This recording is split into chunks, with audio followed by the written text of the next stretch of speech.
Hello there, this is a podcast called Gimme Empathy. I'm the host of the podcast. Podcast is a word, it just sounds more annoying the more times you say it in a row. Podcast, podcast, podcast. I'm the host of this audio thing you clicked on. My name is Scott Mercer. It's a hot afternoon here in Brisbane at the moment. It's my day off. It's on a Friday. I usually record these on a Monday night when I get home from work and I really don't feel like it. But I've had a day at home today just to do house things, cook for the week, enjoy some pots of green tea, do the shopping. I went to the liquor store and they were doing a clearance sale on a whole lot of cider. So I got a whole lot of cider for 95 cents a bottle. The Maggie Beer branded cider was the one they had the most of, and I can see why. It was on special. It wasn't great. It tastes like, I'll tell you what, it tastes like 95 cents of value. That's what it tastes like. So I'm all stocked up for the summer.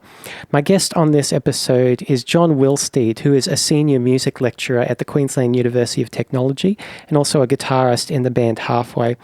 In the 70s and 80s, he was in bands including Xero and The Go-Betweens. You may know his work from the famous acoustic guitar solo on the song Streets of Your Town.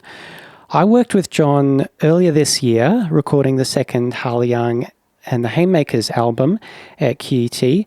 I found him really quite delightful to work with. He had heaps of energy and ideas. I really loved coming out with guitar parts with him. At the same time, like he didn't, as a experienced guy from the music scene, he didn't throw his weight around either. And he's still able to, poke fun at himself a bit. I have a great deal of respect for John, but I also felt comfortable joking around with him and even teasing him in the studio, which is a bit of a mark of how much I liked him as a person. We recorded this interview in a music studio control room at QUT in the up the glass and concrete castle of Z Block, that is John's kingdom. Aspects of the story of John's time in the Go-Betweens have been told before in a lot of places, such as Kriv Stender's documentary Right Here and Robert Forster's book Grant and I. So that's why I didn't really dwell too long on what was a fairly short part of John's life in this conversation. I do highly recommend those two mentioned sources if you are interested in the history of the Go-Betweens. We actually began this conversation by talking about Inez Tulloch, who is a former student of John's, and I know her from her time at 4ZZZ Radio and also her work in bands such as Tiny Spiders, Deaf Cult and Thigh Master. So enjoy episode number, let me look that up, episode number 45 with Dr. John Willsteed.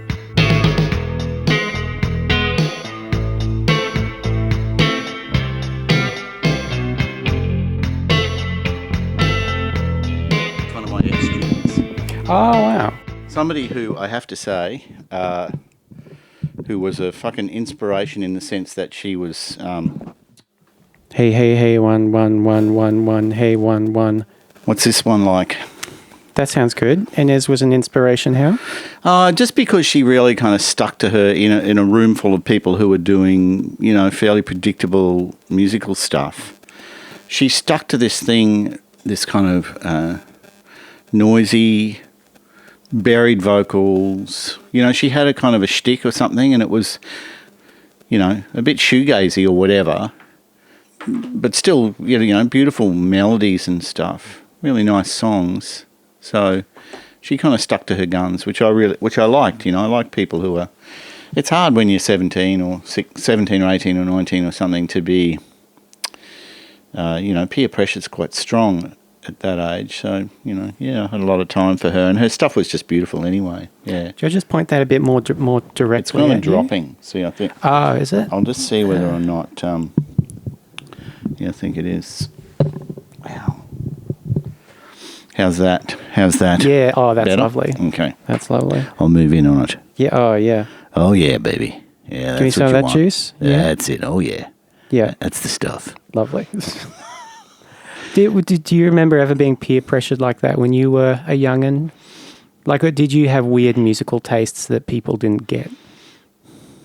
No, I think I was pretty predictable when I was young. I think I liked what my friends liked. I liked what their elder brothers and, we learned off the generation before us, or the guys who are a few years younger than us, people's older brothers and stuff like that. That's where we picked up stuff. I picked up a lot of stuff from my older brothers and sisters. I have one of each, and that was kind of they were at university in the 60s, and this was the early 70s, and so it was all Bob Dylan and Leonard Cohen and the Wayfarers and the Weavers and like folk music, really. And then, I liked what everybody liked at school, status quo, and, I liked rock things.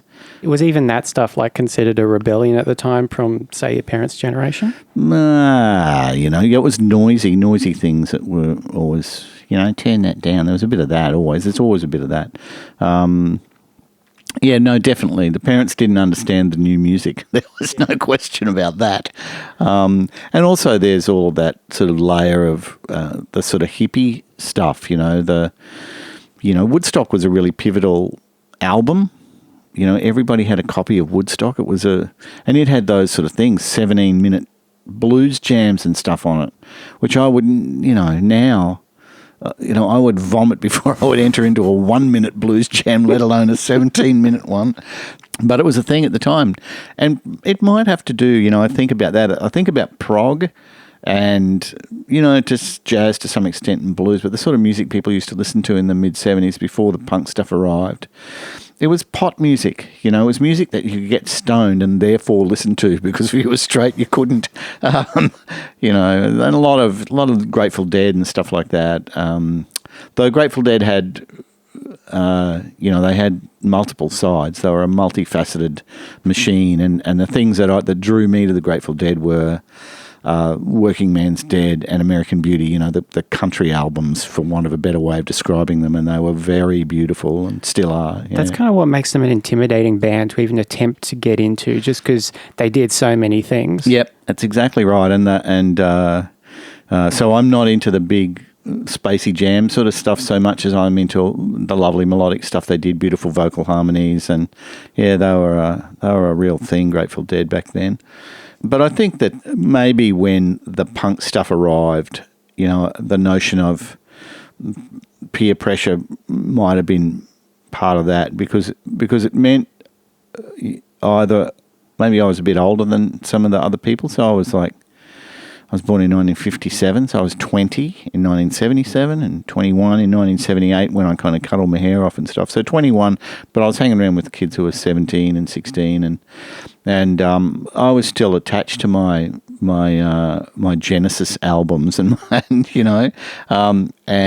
I probably had to hide some of that to play with the new kids to some extent. So I kind of stopped listening to that stuff a lot. But then maybe somewhere in the late 80s when CDs arrived, I think I bought a lot of stuff, brought back my past in a way. Or something that you would have been ashamed to have had on your shelf maybe in the late 70s? Look, not really, but a little. A little. But at the same time, I was quite...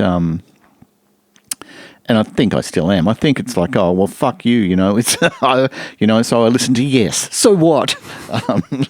I think I've always had a bit of that, I get it. Everybody has different tastes, It's silly to be prescriptive, and even though punks were sort of anti-hippie, I could never be very anti-hippie because I was a hippie. A hippie with a haircut. Yeah. Where did you grow up, John? I grew up in first in Geebung and then in Kedron, so I'm from the northern suburbs, the north side. Was it difficult to get your hands on the new music up there? No, not so much. We used to, like I said, elder brothers and stuff were a start, and there was this thing called the World Record Club. So you could join the World Record Club, and then they would send out these catalogues. It was a mail order thing. Yeah, right. Yeah. And you could, it was stupidly inexpensive. Like $1, $3 for 3 albums or something like that. Like really. And I'm pretty sure they paid the postage, and then you could return them. So they had a returns policy. So you would just record them on cassette, send them back to the send them back to the thing and get the next lot. Now they didn't. It wasn't a complete catalogue of all the music that was released. It was a selective kind of catalogue, but at the same time, there was a lot of stuff in there, and they had new stuff as well, quite new. And then, of course, there was the import shops in town, but I wasn't really into the import shops so much then. I think I was pretty much listening to stuff that was commercially available, stuff you could get from, I don't even know when Toombul Music opened, but, probably from there, or I think when I was a teenager, like 15 or 16, when I was kind of listening to sort of rock and rolly things, we used to go and we used to just steal records from department stores, basically, from the record part of the department stores. Now, records are large objects. They are. What's the technique for stealing a record? What? I can't share that sort of stuff here. Warwick Vera will come around to my place and kick me around the room. Oh dear. All I will say is that at McDonnell and East in George Street, the record department was right next to the car park. So there was a door, grab it and run, and they never had any security staff or anything.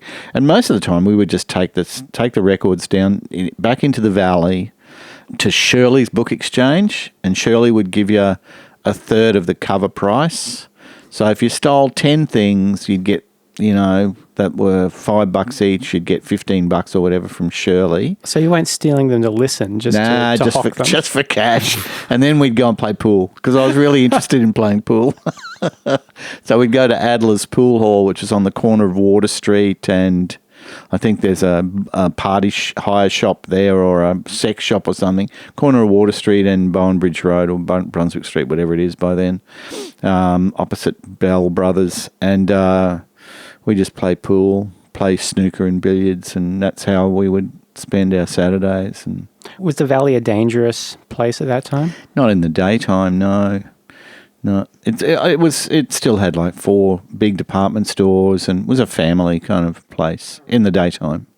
I guess by 1978 or 9, when we got a rehearsal room in the Valley, started spending more night times in there, and that was a different scenario at night, but still quite safe.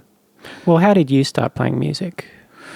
Oh, well, I started playing at school. I must have been interested in playing guitar, because I did lessons after school with a guy who came to the school. Rick Farback was his name, and Rick Farback is a sort of a famous Brisbane musician. He played in lots of jazz bands. He played at the Primitive, and he was kind of involved in the jazz scene.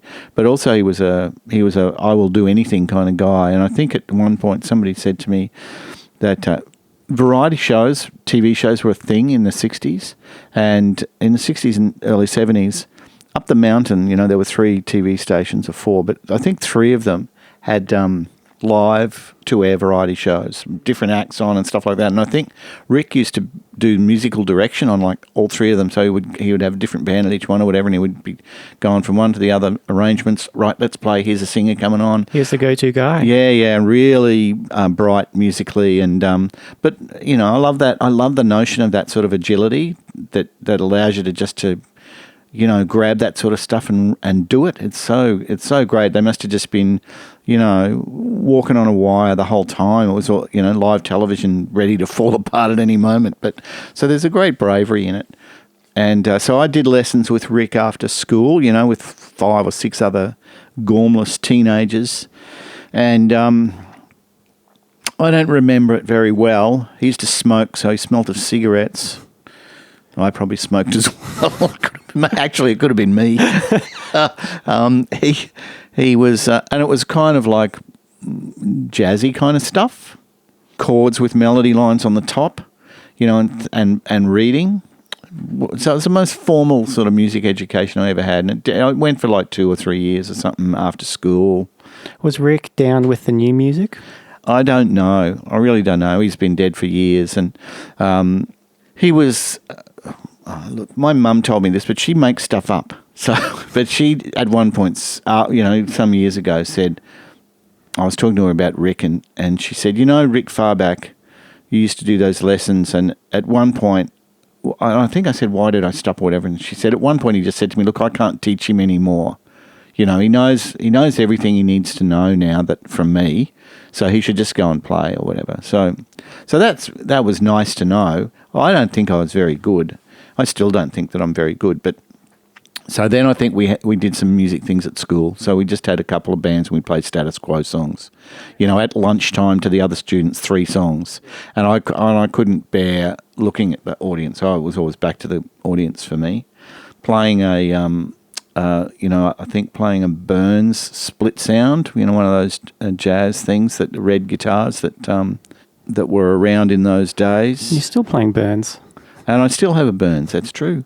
But I, in my first year of university, so 1975, I was 17, I did a year of architecture at QIT, which is now QUT, and down at Gardens Point. And there was a review. There's every year they'd do a review, just like medical students would and the law students would, architecture reviews, which were a thing, at campuses. So I got in the band in the architecture review because I was interested in playing music, and I kind of brought the band together. There was a couple of the architecture students and then a couple of my mates from school, and we kind of made a band, just did these kind of covers that worked for the rewrites of songs or just versions of songs. Like with architecture-themed lyrics? Yeah, all of that. Yeah, well, it wasn't. songs. It was a show that was all about colour. It was quite nice, actually. It was about a grey world that becomes colour, or a colourful world where the colour is stripped from it. Because, architects, they're interested in all sorts of design aspects of life. And so there were songs, Nana Muscuri's The White Rose of Athens. There was a Ray Davies, like a Kinks song, Celluloid Heroes that we did. So there were a bunch of songs that sort of fitted this narrative that they'd constructed. And we had to do a couple of little instrumental things to cover some stuff. So that was like the beginnings of making stuff up. And then I dropped out of uni because the music thing was so much more interesting than the other thing. And so then I think that's when I started playing, I guess. I sort of was in for a short time this band called Fuller Banks and the Debentures, who were they were kind of a hybrid between kind of boogie, new wave, sort of a cross between Steely Dan, Little Feat, Graham Parker and the Rumour. It was just a very hybridy band with really nice players, and but I got booted out of that band pretty soon. I don't think I even did a show. I think I just did a bunch of rehearsals, but I used to go and do play in front of people, but randomly, and I think we did a lunchtime show at QUT, one.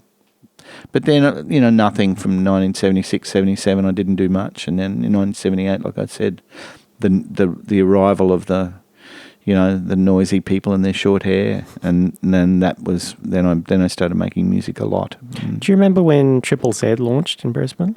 Yeah, I do. I was a stoned hippie at the time. I remember lying in a house in Ozanne Street in Paddington, quite spliffy, listening to, they used to play stuff on Triple Z like,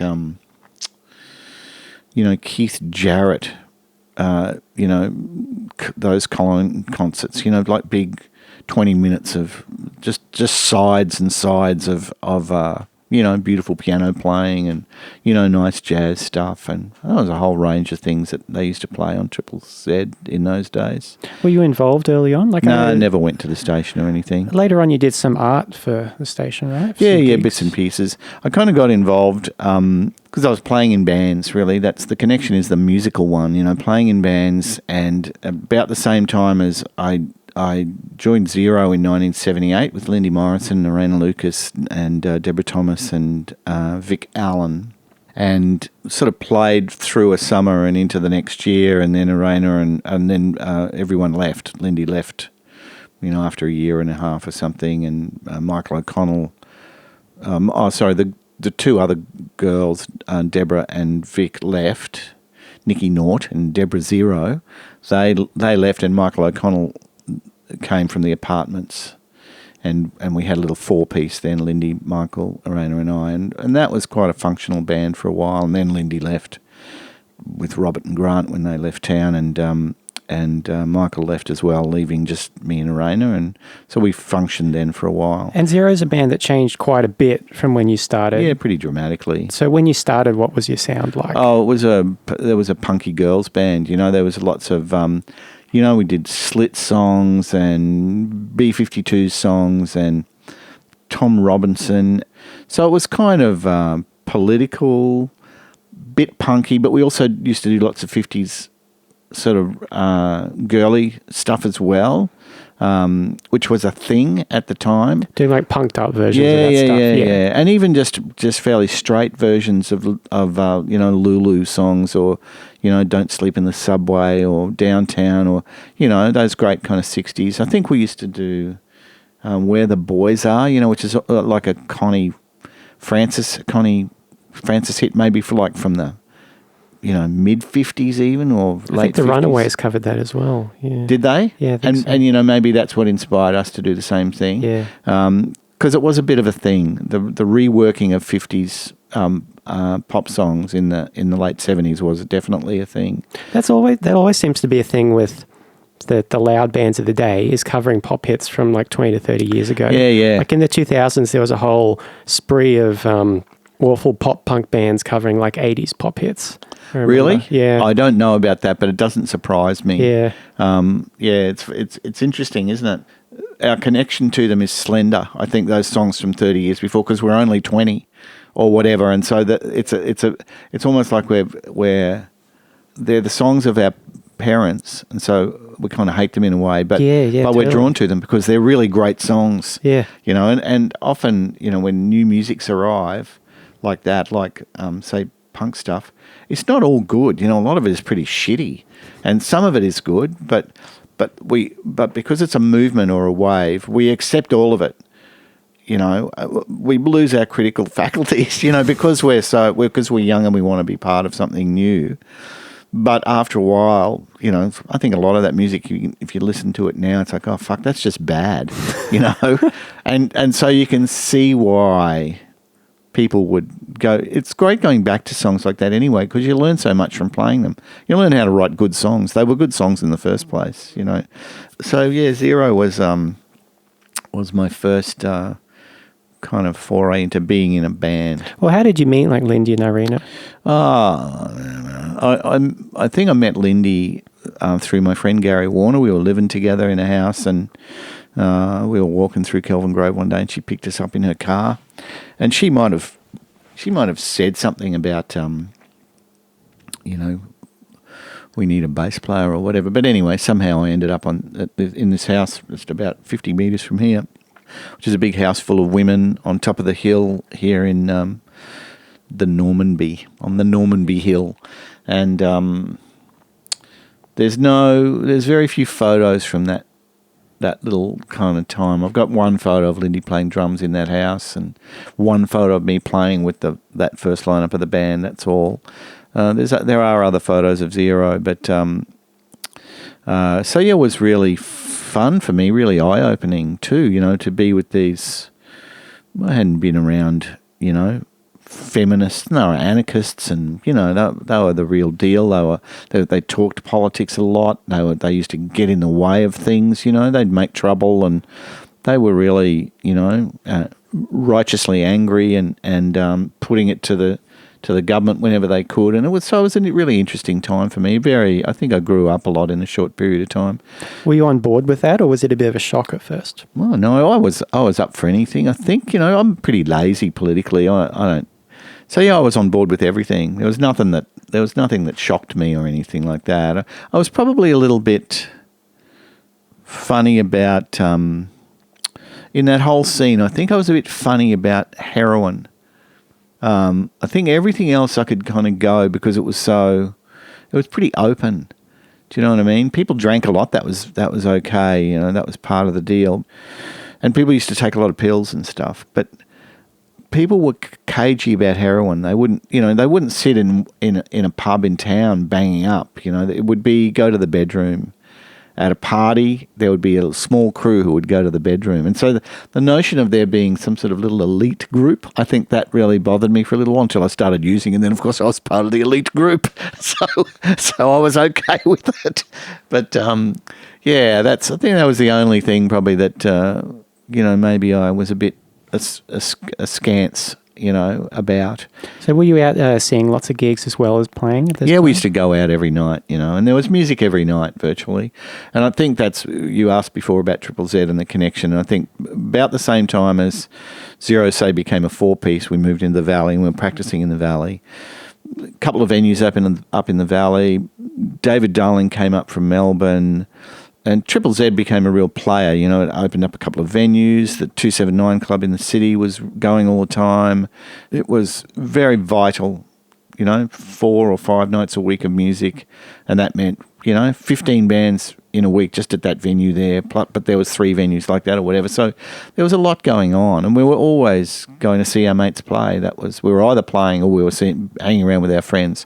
It's like it's only a scene of 200 people. Yeah, everyone's in a band. How many people are we actually talking about? Yeah, not a lot. Yeah. A few hundred, a couple of hundred, something like that. At this time in Queensland history was notoriously, Joe Bjelke-Pearson was in power. Terry Lewis was the police commissioner. Yep. Did these shows get broken up and cops? Oh yeah, the cops were down on this sort of stuff. There's no question about that. They had it's the nature of conservatism. They didn't like anything different, and so all of this spiky hair and things written on your clothes and it's an affront to the natural order or something. And so, all of those punky kids were, the cops used to really jump on them. And so if they noticed that there was a show on, they didn't notice a lot of stuff. Let's be blunt. They were big, fat, lazy cunts, and they'd been that way for years. And so it's you'd really have to push stuff in their face before they would react. But if they saw a poster that the dance was on or something, they would do that. So it was a very common thing for cops to come and break up dances. Now, sometimes that might be, from a noise complaint from a neighbour or something like that, ringing the police, and or sometimes it was just like I said, they knew it was happening and they wanted to be there and to make a point.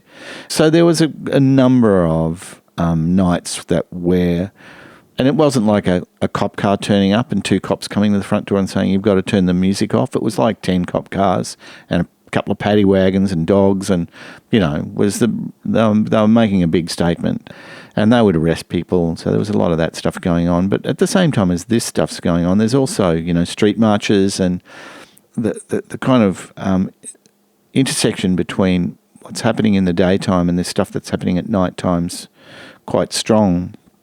We played at rallies in King George Square and stuff like that. And we also played lots of dances which were raising money for people who'd been arrested the previous Sunday, who needed bail money or they were appearing in court that week from something a month ago or whatever, a big street march that went wrong a month prior. And so that's the raising of money for people and organisations who were being oppressed by the government was a common thing. Control, like the ability for a woman to have an abortion in Queensland, it was illegal. And so there was an organisation that was... Still illegal. Yeah. And there was, we're hoping that wouldn't be the case for much longer. Yeah, there's a vote coming up. Yeah, yes. And so there were organisations that needed to raise money to send women down south and bring them back again. And we did gigs to raise money for stuff like that. Those sorts of things. There's a whole bunch of kind of organisations that these days probably, with the current government anyway, maybe get subsidy or support in some way. It's a bit like when Newman arrived, and slashed funding to everything. Yeah. It was a bit like that all the time then. Yeah. The community came together too. Yeah, absolutely. So you dropped out of uni. Did you have a day job during all this? I had a day job when I first dropped out of uni. I worked for what was then Telecom Australia, Telstra, just like a public service job down in the Valley for, 6 months or a year. And then I moved to Melbourne for a while and just on the dole. And then I was just on the dole then until I was about 58. No, I think for about a decade though. For a good few years, I was in receipt of the grant. Was that the case for a lot of people back then? Absolutely, yeah, lots of people. Well, there's also, this sounds it sounds I was going to say flatulent. It sounds it sounds a bit flippant or something, but it's not. It was actually a period of high youth unemployment. There weren't that many jobs. A lot of those kind of punky kids, they often had public service jobs, so that allowed them to, take flex time and to use the photocopiers for their weird fanzines and just stuff like that. And public service jobs, they weren't very taxing unless you worked in tax. Sorry. That's that. I know how bad that is. Thanks, Dad. So you moved to Melbourne for a bit, came back. Where did Xero end up? Like from their punk covers band beginnings? Yeah, well, Xero, then we became a four-piece, like I said, Lindy, Michael, me, Arena. And as a four-piece, we kind of started writing. Arena started writing songs. Michael was writing a little bit. And so somewhere in there, 1980, maybe we started, 79, 80, we started developing a repertoire of our own things. And they were all fairly, I don't know, post-punk is probably the best way of describing it, because we're really heavily influenced by Talking Heads and Wire, and a whole bunch of bands that were making stuff that wasn't three-chord noise, it was much more expanded or expansive than that. And those were our influences then, people who were doing really interesting things. I liked the interest in the music, I liked things to be odd and interesting. So that's what our stuff was like. Lindy and I worked really hard on, a bar of 13 and a bar of 9 and doing some really stupid high, fast melody on the bass. But Arena kind of stuck to her. She was just making great European songs. Lindy Morrison is notoriously idiosyncratic and plays in all these weird time signatures. When she was in Xero, did you see that develop? Yeah, I think we were developing it together. We were both learning how to play stuff that wasn't just 4/4 and a small bunch of chords. I think we were trying to move beyond that and trying to do things that were challenging and interesting for us. And we did that together. And then Lindy continued to do that in the Go-Betweens, and I continued to do it as a bass player and as a songwriter or whatever in Xero then for the next couple of years. So once she left and then Michael left, it was just Arena and I. So we got a little Roland DR55 Dr Rhythm, and we started doing shows with just the rhythm machine and the two of us. Not many shows actually. We recorded stuff. We did record 2 cassettes which at Queensland Uni, which we released. I think this was like in 1981, which was just the pair of us. On guitars and basses and keyboards and drum machine parts and stuff. And then I think around then, 1981, we sort of needed to have a drummer again. And I think our friend Claire McKenna joined. So Claire had been a friend for a few years, and she became the Xero drummer. And I think we got a bass player. We got Tony Childs became our bass player. And so I think we had a sort of a 4-piece again. And then Stephen Pritchard became our drummer too. I'm not sure how that kind of worked out. I'd have to consult the diaries. But yeah, Raina and I were then kind of fairly reasonably prolific songwriters. Tell me about Zip. I guess in 1983 or something like that, I'd always been interested in the visual arty stuff. And so my friends were those, I had friends who were graphic artists or screen printers or whatever. And we were interested in, image making and movie making and stuff as well. There was a lot of Super 8 footage and Polaroids and stuff around us in our early days. And so we got this little group of people together, and the idea was that those of us who were musicians would stretch ourselves to do the visual work, and those people who were visual artists in the group would stretch themselves to do the music work, and so we collaborated on stuff together.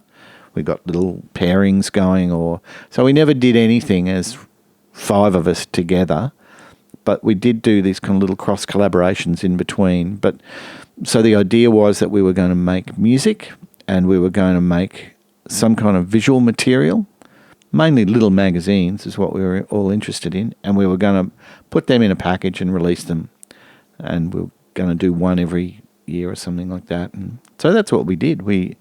So we all worked together, some of us made little magazines that were totally our own work. Other ones were collaborative efforts that had different people doing different pages. So I think we released 3 cassettes over a kind of a 2 or 3 year period, 3-year period maybe. Each one had a different kind of visual material in these bags. They were A5 clip seal plastic bags, Ziploc.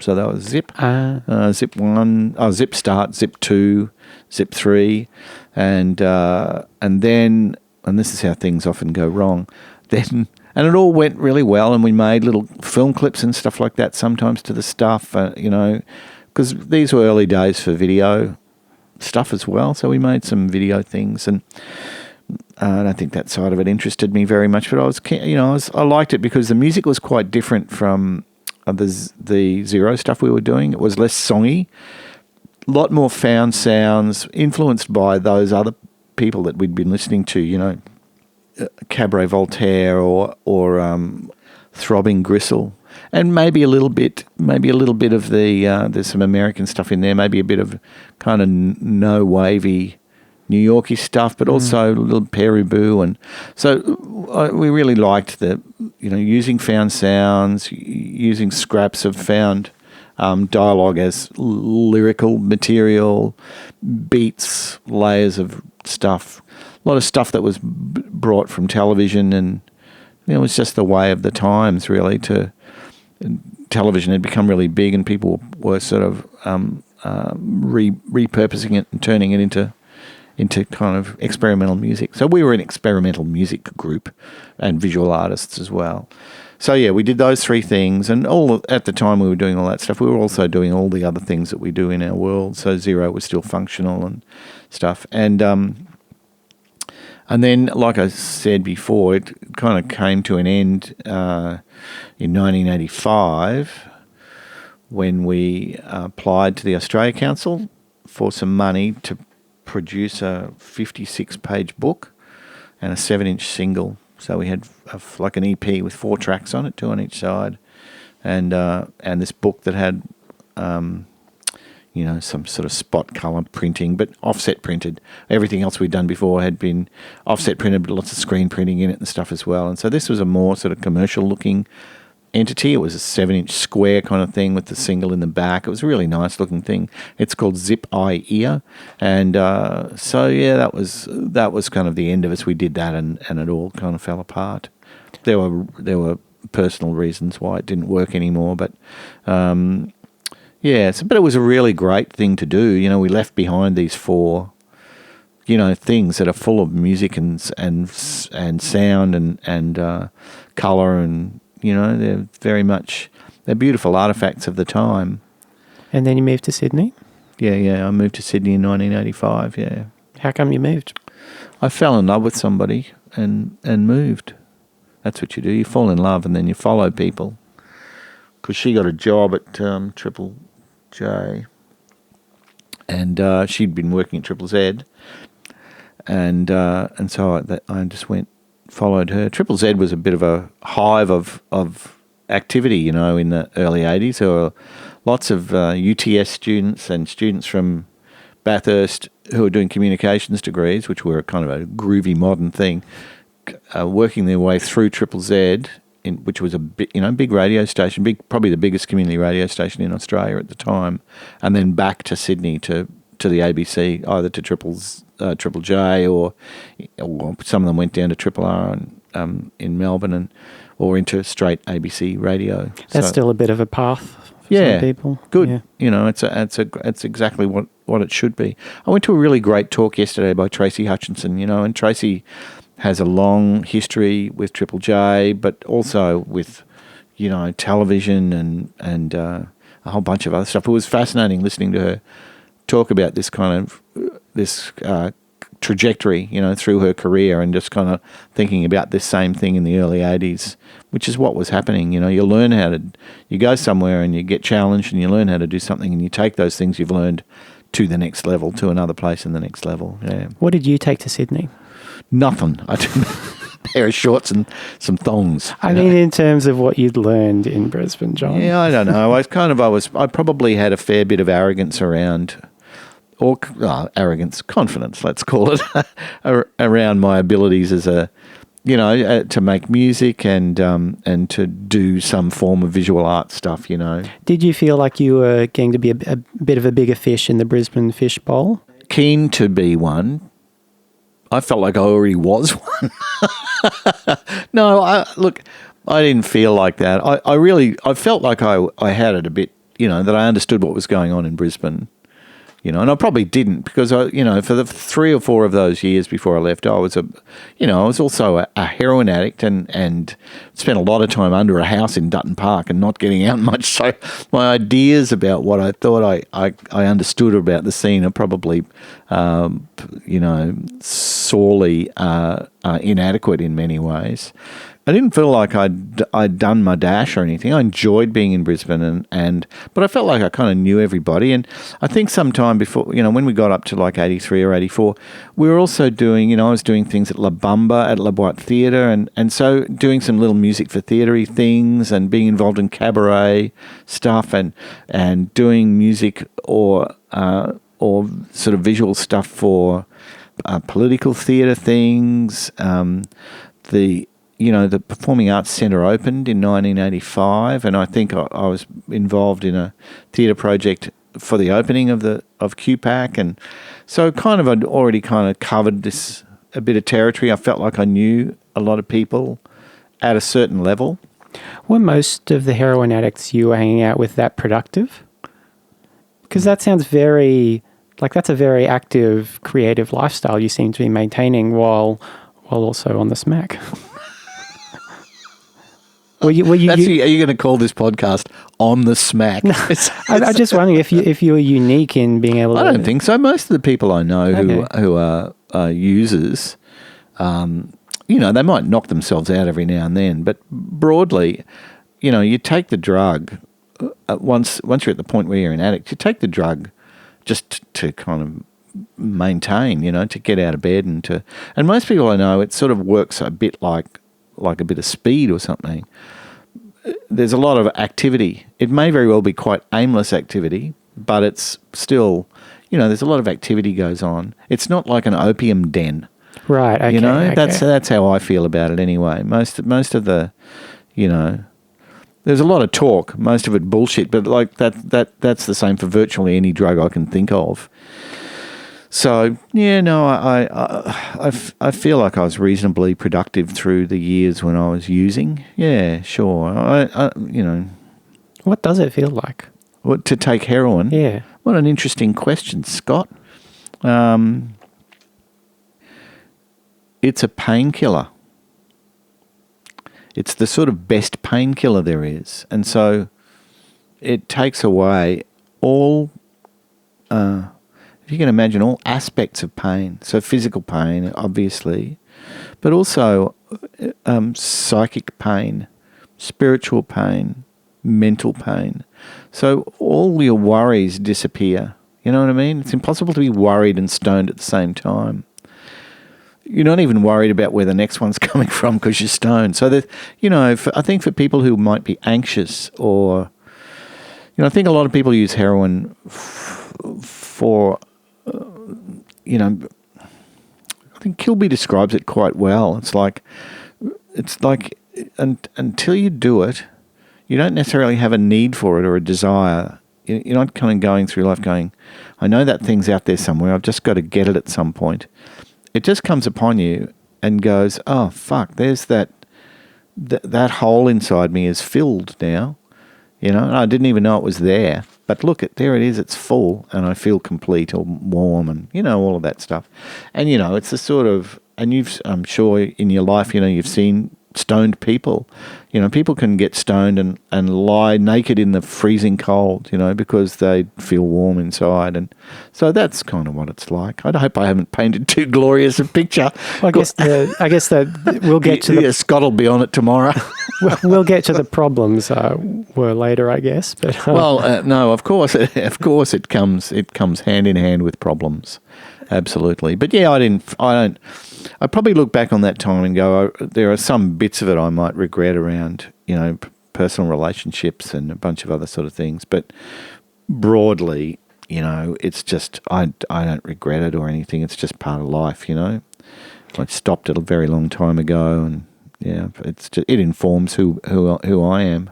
So you got to Sydney. What were you doing down there? Yeah, I really kind of hooked up with the diaspora, the members of the Swell Guys, who are a band that we used to play with, had moved down there. Tony Milner and Cyril Cully, Lynn Bardsley, and my friend Gary Warner, who I'd lived with, who used to work with Xero, made Super 8s that we used to screen and all that sort of stuff.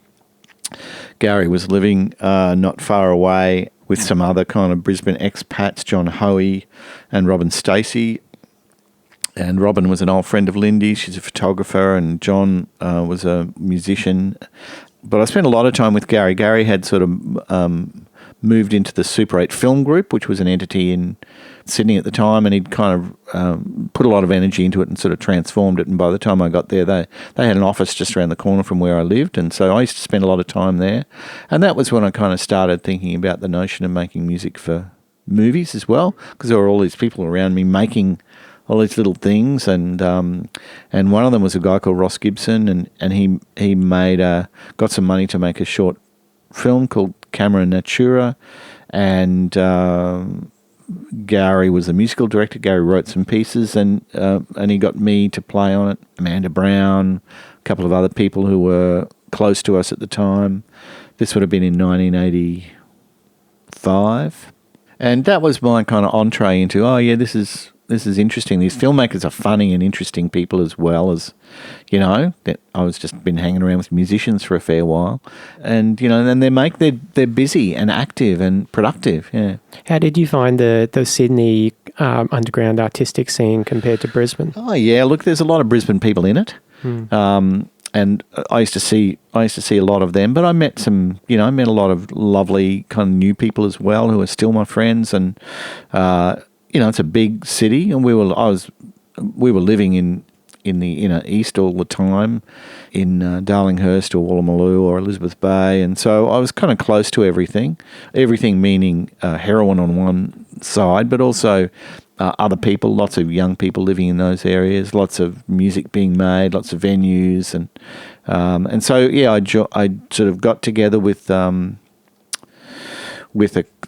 some of my buddies from Brisbane to continue to make some music, not a lot, and kind of reworking some Xero stuff, reworking some of their Brisbane material and newer things as well. Did some recording, and then I also joined a little, I think in 1986, 87, I joined this band called Let's Go Naked, who are another Brisbane band who'd moved to Sydney, a guy called Murray Power, and a woman, Rosalinda McGovern, who's a drummer, and Andrew Lofthouse, the newsreader from Channel 7 or whatever, oh, wow, had been their bass player, and they'd moved, and he decided not to go because he had this burgeoning career as a journalist. So I kind of hooked up with Murray and Rosalinda, and yeah, we made stuff. I worked with them and another Brisbane guy, Tony Milner.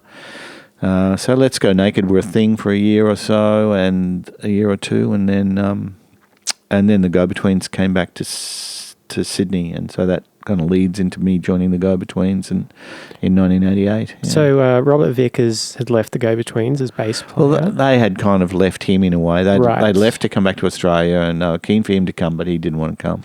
He could commute he lived in New York, he could commute between New York and Europe reasonably easily, but he couldn't do back to Australia. So he reluctantly, I think, had to let it go. So by that time in the Go-Betweens career, had you been like keeping track on I used to go and see them because we were buddies, and so I used to go and see them when they used to come and play in town if I was available.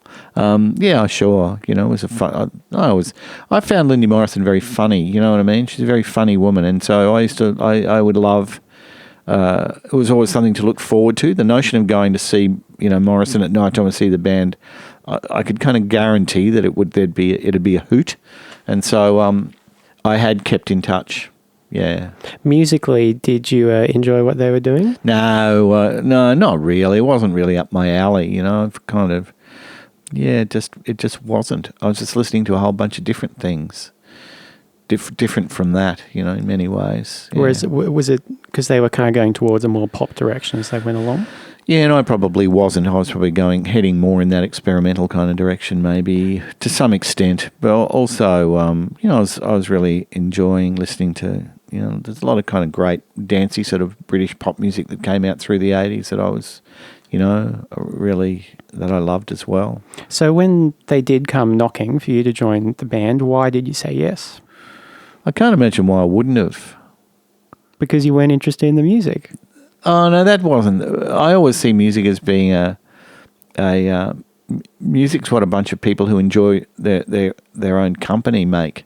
Ah, okay. You know what I mean? Music's a byproduct of the social relationship.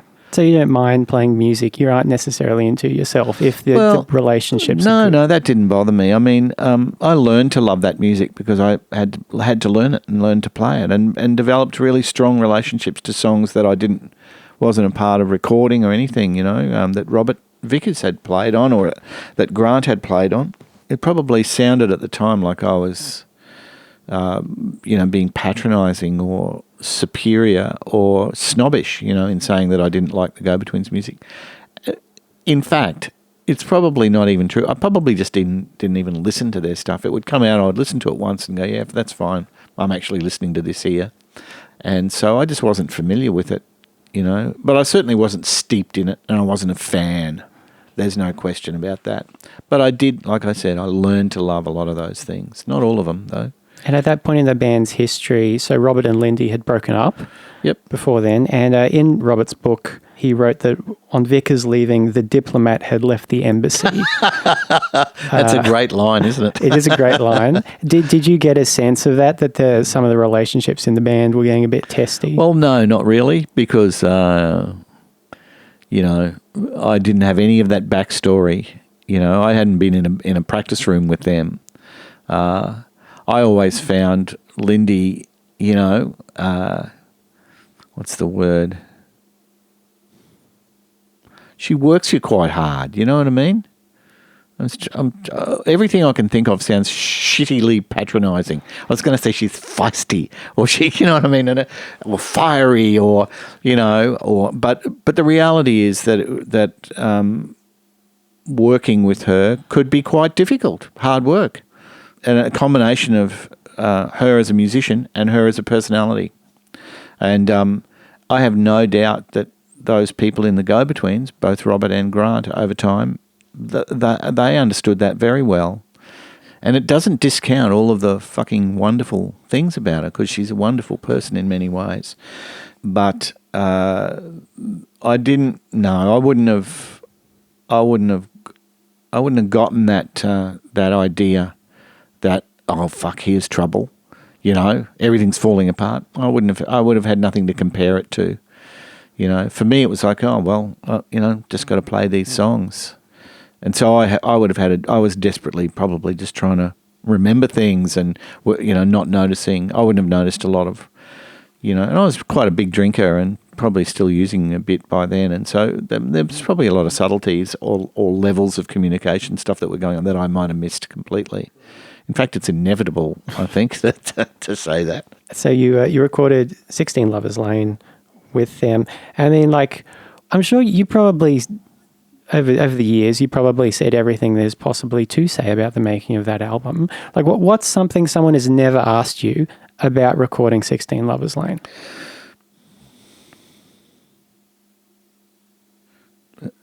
Was it fun?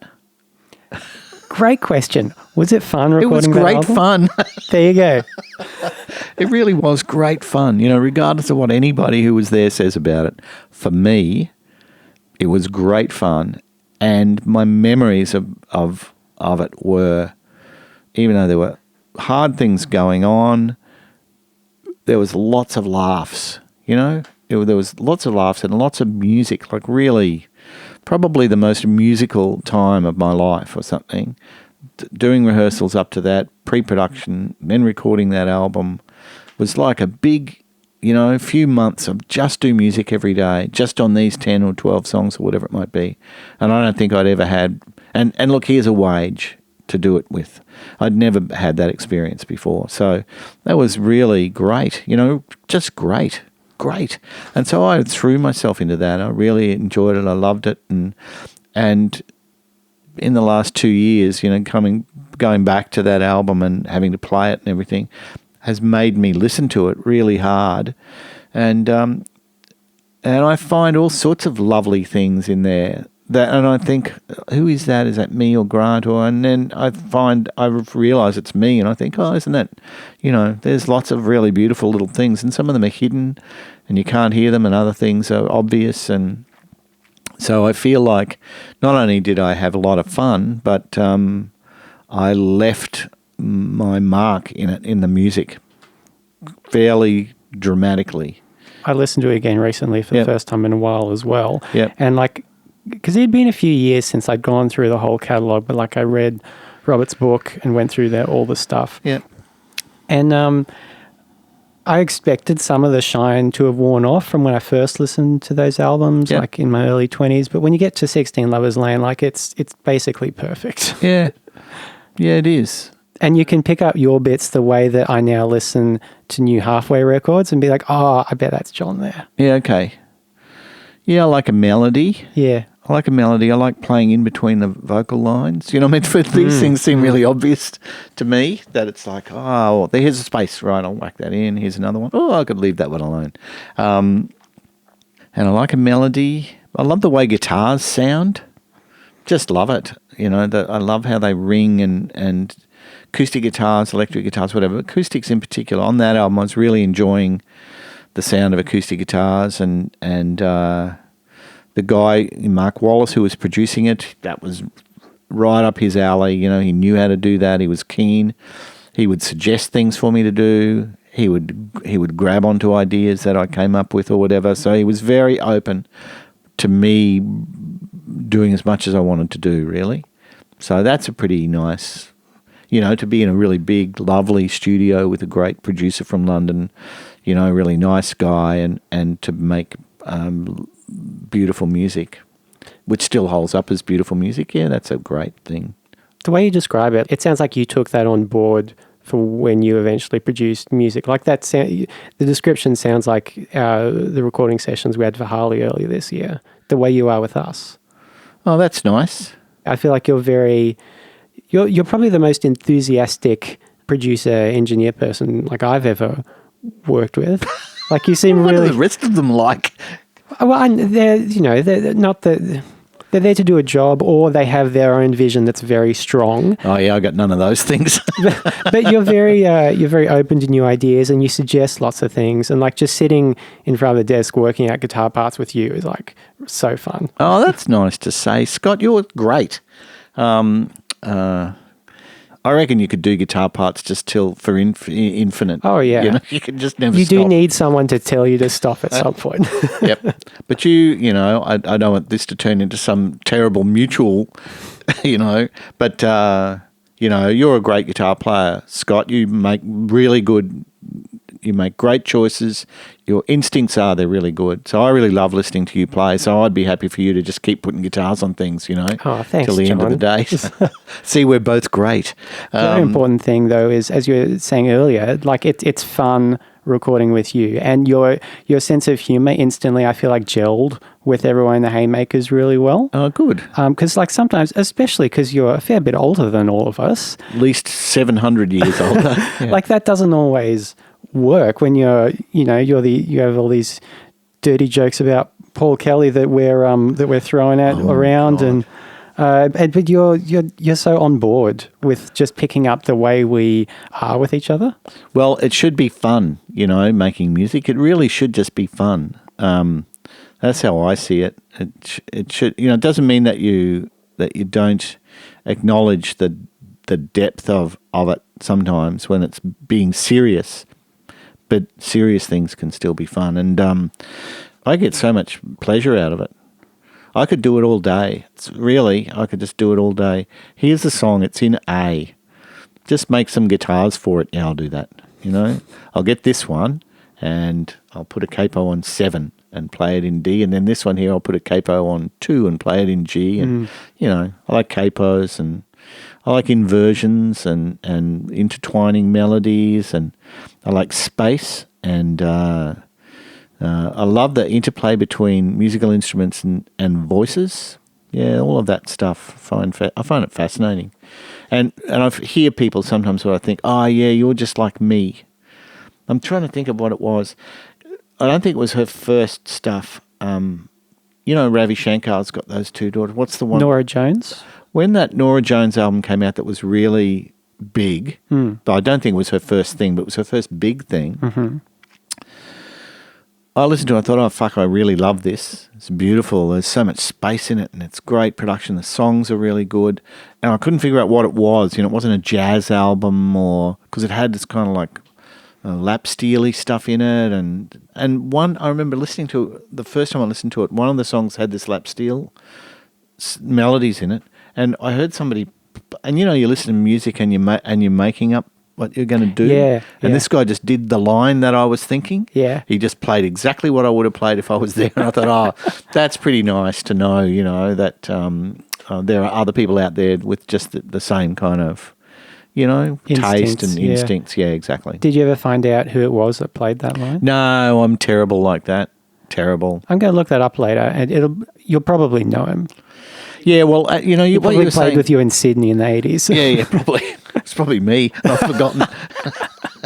But it's interesting what you say before about, the difference in age and stuff. And I think, if you're in the studio with the right person, whether they're 80 or 15, if they've got this, if they're coming from the same place as you, it's just fucking great fun. That's all, And I've seen that, we've occasionally get, people in here.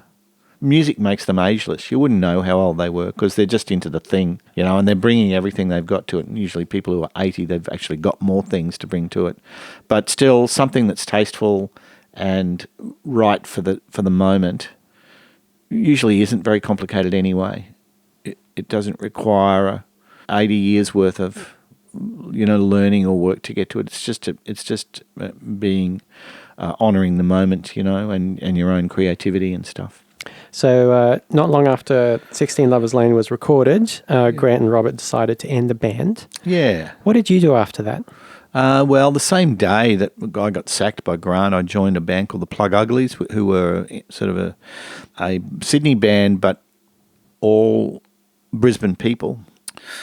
And some of whom I knew, not all Brisbane people, that's not fair. Tina Havelock-Stevens, who was the drummer, was a Sydney girl. And so these are people I knew before. Roger Norris I'd known from Brisbane because we played gigs together. He had a band called Other Voices and Missing Words, and once Irena and I picked him up out at Queensland Uni. There used to be hitching was a thing, and you could hitch from the uni, but and they used to be signposted on the street, like north, south, east, and west, or whatever, whichever direction you're travelling. Oh, wow. People would wait for rides, and other people would just pick them up. So we picked up Roger Norris one day. He was a student out at UQ, and I think he sat in the back of the moke that we're driving, and I don't remember this at all, but he says, I turned around to him and I said, I think we've got a live one here. So, sounds like Wolf Creek or something. Yeah. Anyway, so I joined this band that I had known about. I had seen them play, and they were a very good band. They had been started by my friend Johnny Burnaway, who lived in a house with me in New Farm in 1978, and I was buddies with him and his brother Michael Hiron, who was in the Riptides, and Roger I'd known because we'd shared bills and stuff like that, and we were friends as well.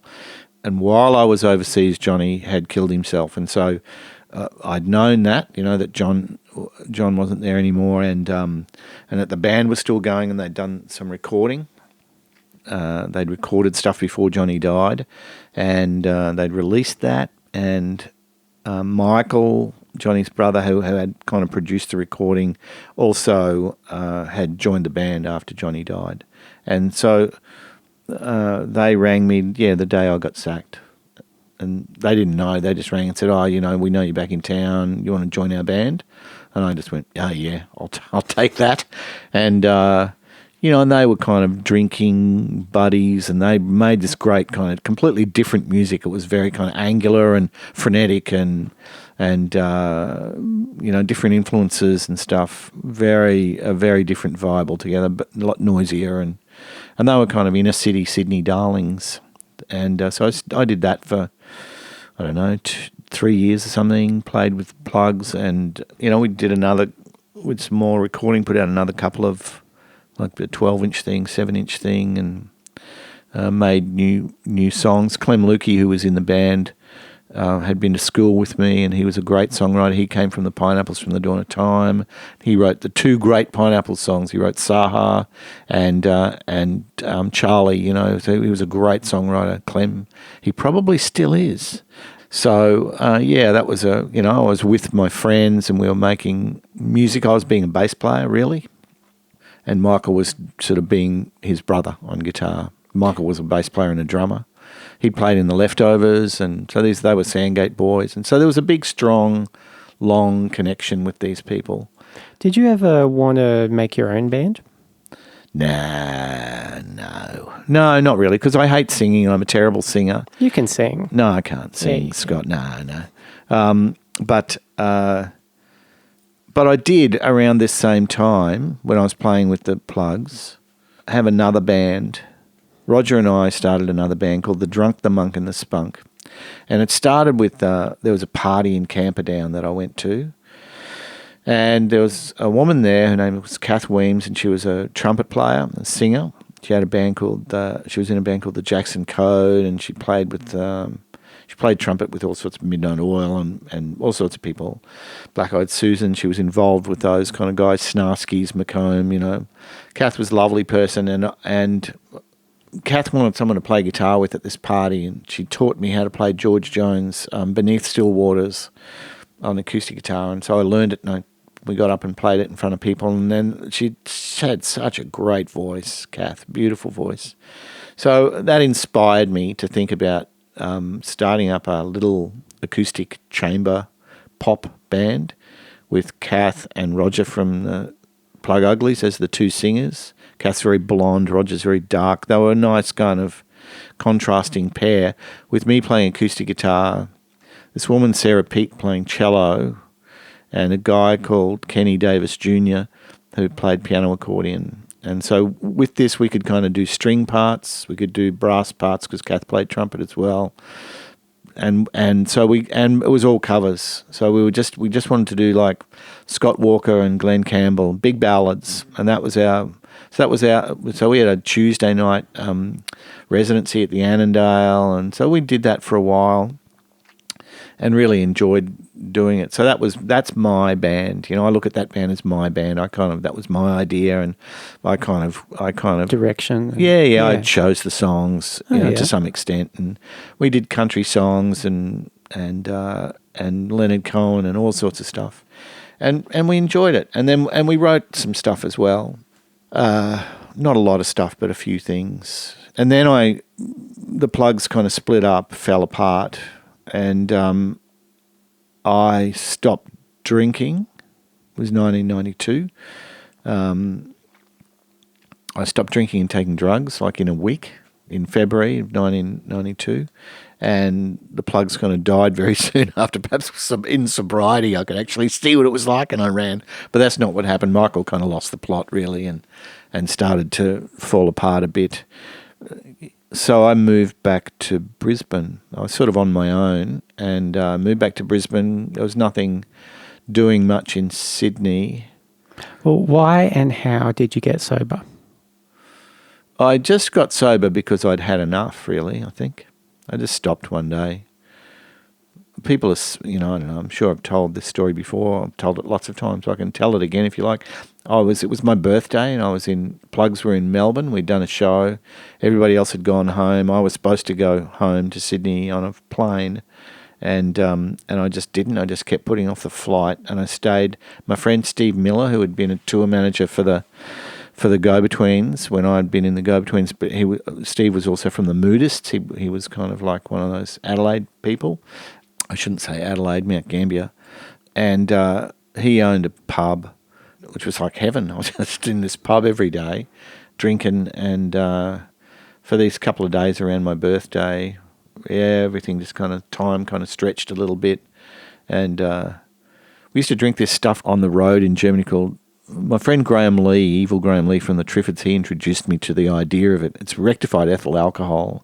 It's like 196 proof, 98% alcohol. It's terrible stuff. It just tastes like metho. Basically, it is metho. Yeah.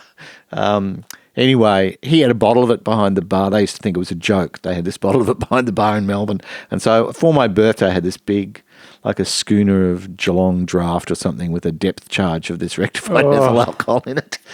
And I drank this thing. There's a picture of me, I think, drinking it.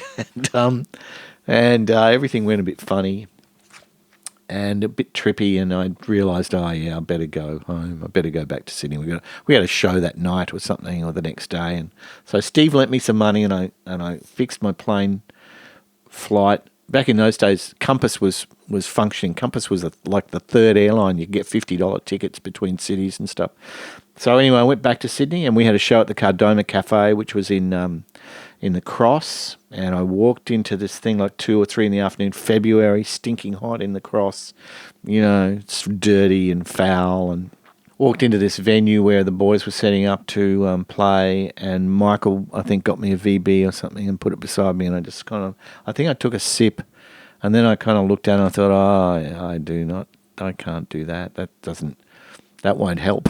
I don't know. You get hangovers and drinking helps, and at some point, drinking just doesn't even stop the hangover, and I think that's the point where I was at. So I was just full. I was 35 or something. So I'd been drinking for 15 years or something like that, and taking drugs all that time. And I was worried about stopping drinking, about what it would do to me. And so I think I used a little bit in the next couple of days. And then I thought, that's, we're past this now, So I stopped that. Yeah, and then I never went back. But that's not true. I went back to drinking for a little bit about 14 or 15 years ago. Just a red wine of an evening, that kind of thing, for a while, maybe a year or something. But no, not really. I'm not a drinker anymore. Did you find it hard early on when you'd quit? Yeah, I did. It was a little bit. Well, it was a little bit weird. It was nice waking up clear in the morning. Of course, that's really great. I still love that. But I didn't sleep very well. I think that was one of the things. I didn't sleep well, and so I used to read all night. Read to put me to sleep, and then I ended up with this really bad learned behaviour now where I find it hard to read because it puts me to sleep. I'm like Pavlov's dog, so I've kind of lost the ability to be a voracious reader, which I really miss. I used to be able to sit there and just read all day, every day, and I can't do that anymore. It's a shame. Did you notice stuff like socially going out sober and being? I hated it all. I'd been, of course, I'd been lubricating my social life for all those years, and so I kind of stopped going out a lot. I kept playing and stuff, so I could do that, but I would turn up, play, go home. Whereas in the past, playing meant turning up for sound check and then drinking and socialising up to the gig and then drinking for another 3 hours after the gig and getting home at 4 o'clock or something. That was kind of the style of the evening. And no, now I don't hang around. I've got nothing to say to anybody. And especially people who are drinking. And this is not judgmental or anything. I've got no problem with people drinking, but I have very little in common with them. I think that's what it is. Especially people who are pissed. It's like, yes, these repetitive conversations, I just got no, I'm 61, I've got no time for them anymore. And, but honestly, I'm very much to each their own. People should do whatever they like. Yeah. I know I did whatever I liked and I still do. So in the 90s, you went back to uni. Yeah, I went to, I think that's why I came back to Brisbane. I think, I was thinking about coming back to Brisbane, and then I met somebody through the Super 8 film group thing. This guy, Greg, he was a drummer, and he said to me, I go to this film school, AFTRS, and I'm doing this sound course. It's really great. What are you doing? You should come and try it. And that was like a December screening of something. And so I rang this film school and said, can I come next year? And they kind of went, well, the application's closed in August, so no. And so I thought, well, fuck you then. And so I knowing that I couldn't apply for another year, I went back to Brisbane. And I lived in a tiny little flat in Hill End. And I played in 7 bands that year. I played with all sorts of people. I started up this band called the Two Star Club with Susie Hansen, and I played in Cow with Glenn Thompson and David McCormack and Rob Moore. I played with Jamie Clark and just all sorts of people. I was involved with this band called Disgraceland, who I really loved, with Coogee Timms and Tony Von Velt, who'd been in the Five Hanks, and Kim Watling, who'd been in Pineapples, the very earliest incarnation of the Pineapples. And so I kind of I was open to I didn't have a job or anything, so I was quite open to playing with everybody. So I just played with as many people as I could. And it was really nice. I loved it. I had a great year in Brisbane, but I applied to go to AFTRS in August or September or something and got in. And so then I went back to Sydney, and then I lived with Kathy Weems, the trumpet player, in Newtown for the 3 years that I was there learning how to be a sound designer. And then I just did that for probably about 10 years after. I moved straight back to Brisbane because I'd been coming back to Brisbane all through those 3 years that I was a student because I was in love with somebody, and so I came back a lot, and then I moved back up here basically to be with her, and I found a great little studio in the valley called Scope Post, and they did picture and sound post, and they needed somebody who had my skills, and they were getting a fair bit of work. And a good friend of mine, Mark Chapman from the olden days, who'd been involved with the Pits and a bunch of other bands, who was a filmmaker, he had become quite a productive, prolific documentary producer. And so I just started doing music for short films and documentaries and sound as well, and just did that for about 10 years. I want to talk about one movie in particular you worked on, just because I love it and I love the sound of it so much. The Rage in Placid Lake. Oh, yeah? Okay. I love that movie so much. It has such a great look. It's all blue. And the sound, it has that da-da-da-da-da kind of the music soundtrack. stuff's very groovy. Cezary Skubazevsky, I think, did the music to it. Yes. Who was he? He was involved in like the Cat Empire or something later? Or he did a project with one of the guys from the Cat Empire. He has a boy who might even be in that band. Right. Who also does music for film and stuff. And I can't think of his name, as in a son, whose name is Skubazevsky as well. But Cezary had been working on all sorts of things for a long, film scoring, that was his thing. So were you doing the sound design on that one? I was the sound designer, but supervising sound editor, I think I was. So for someone not familiar with all the film roles, I'm implying this is for the audience, but really for my sake, what exactly does that role involve? Well, any film that has a budget has a series of key creative roles. And so one is a producer, one is a director, one is a writer, one is a cinematographer, one's a composer, one's a sound designer, one's a costume designer, one's a set designer. In other words, all of those aspects of the movie, that from the story to the look of the film to the sound of it, are addressed by each of these people. And so it's a big collaborative project with these key creative people.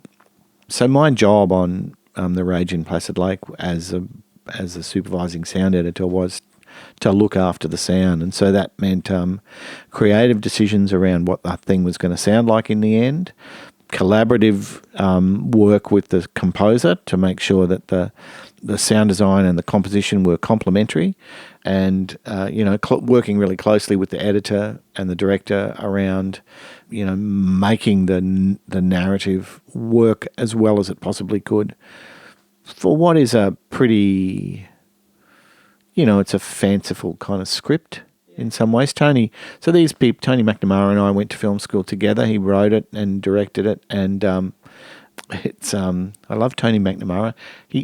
I remember arriving with him one day, and we were looking down into this little hollow where we were filming, and there were all these trucks and everything. And he just looked at me and went, "Look at this, Willsteed. All of this just for me." So, he was a really very funny guy, and it's a good movie. I mean, I felt really lucky because I got to do whatever I wanted to do. I got to work with a team who I really love. So there's my role as a key creator, but there's also a whole sound department that works with that. So there's a dialogue editor and a sound effects editor and an Atmos editor. So those roles were all filled by women I'd been to film school with. There was a lot of women who worked in and continue to work in sound editing and editing in the film industry and television industry, and as directors and producers as well.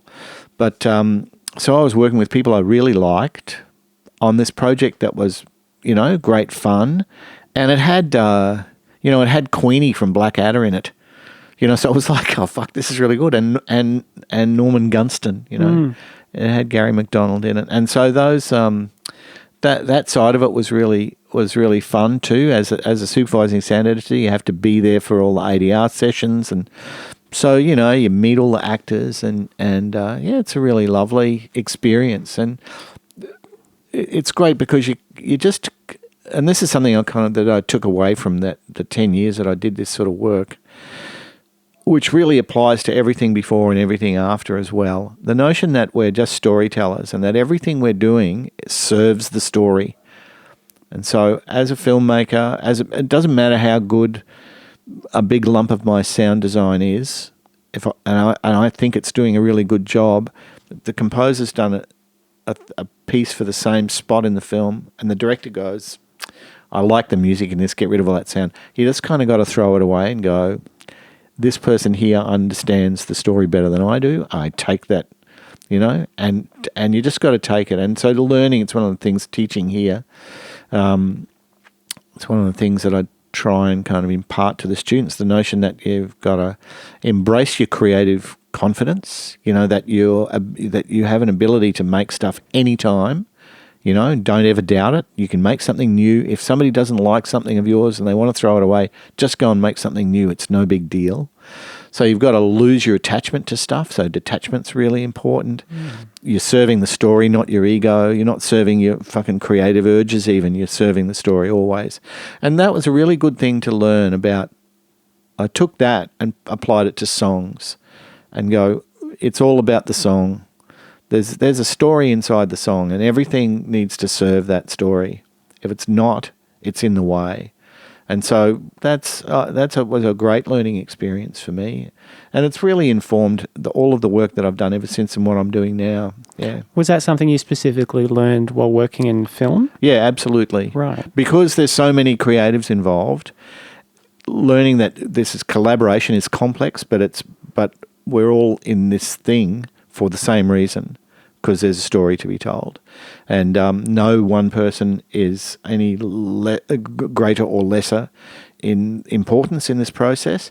And also, it can't be done without everybody. It's collaborative by necessity.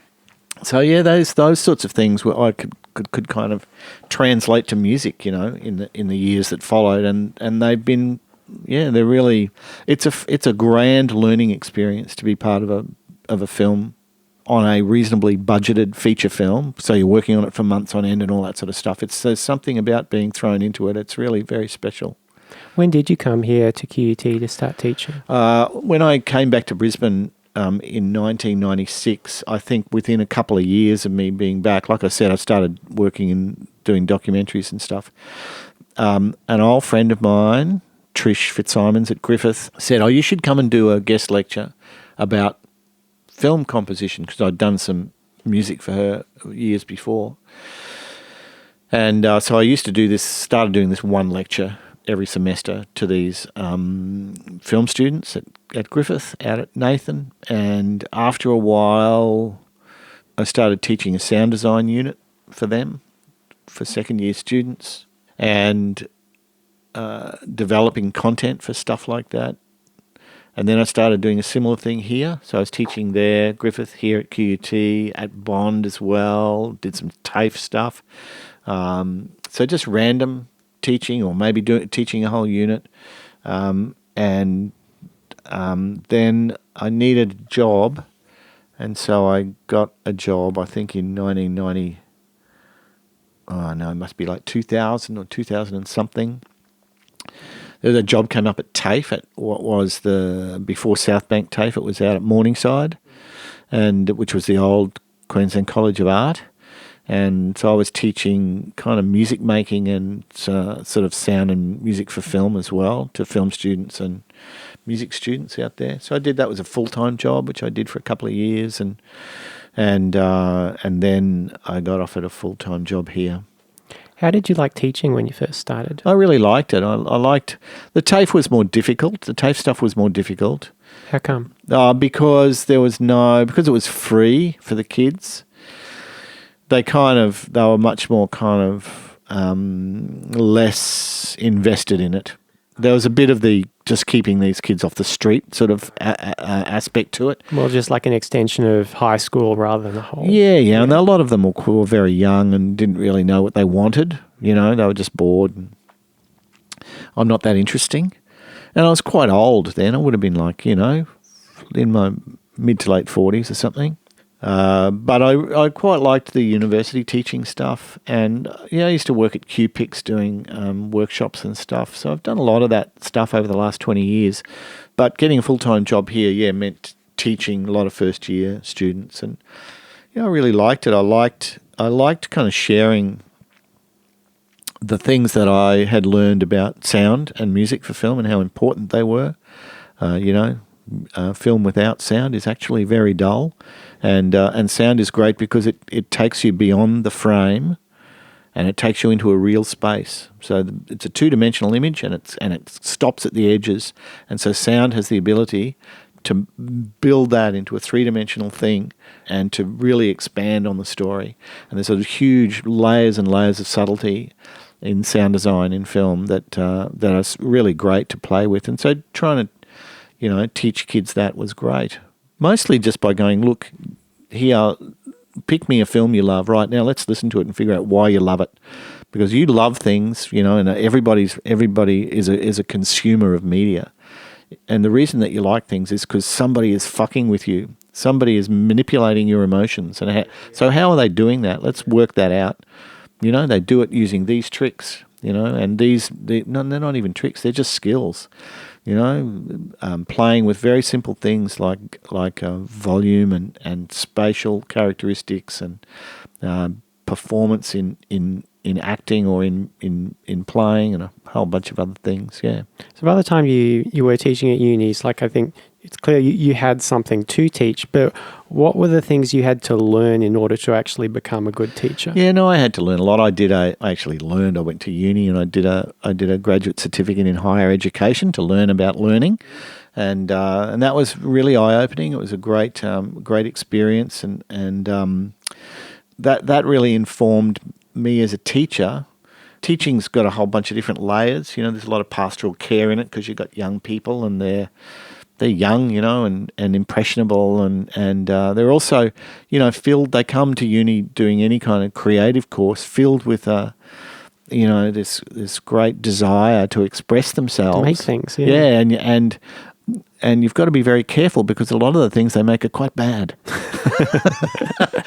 And often they've been saving their whole life to make this one film, and then you watch and go, yeah, okay, it's good that that's done now. Let's move on.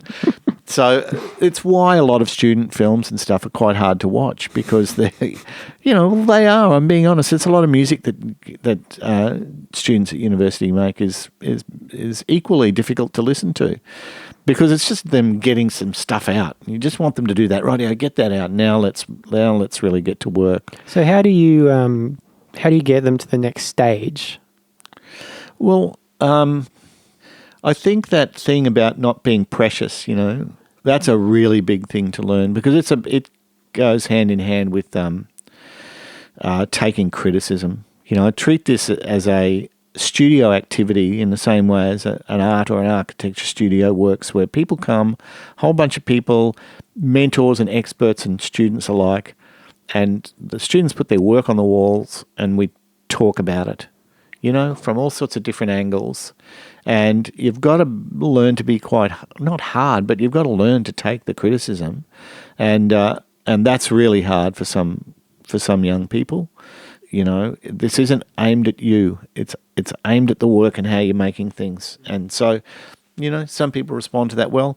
We have students who come to music courses, who make the same music for 3 years while they're here and then walk out the other end.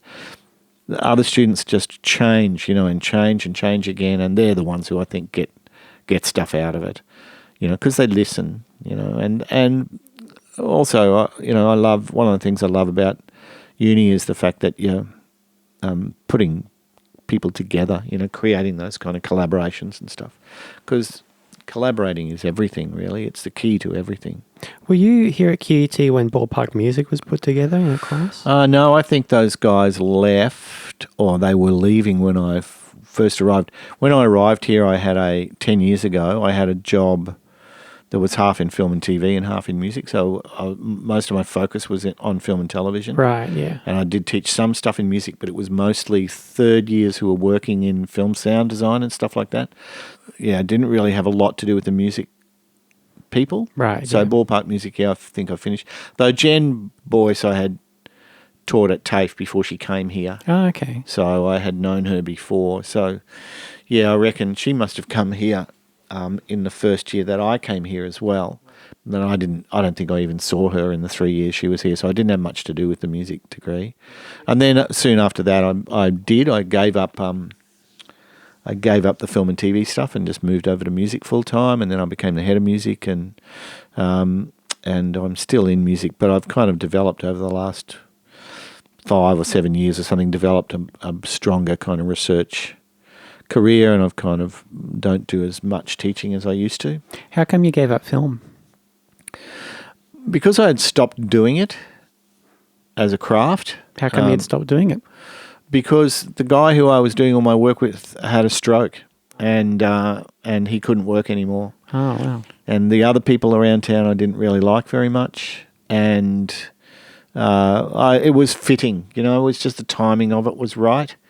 The timing of it was right for me to kind of move over into music, and I had a young child and a mortgage, and I just kind of was looking at it here at the university as a career, going, I can't really do sound design for filmmaking as a hobby, but I can do music as a hobby, so I can continue to make music and have a full-time job, and that's feels reasonable. But I couldn't figure out how to do the film thing. So I was happy to leave it behind anyway.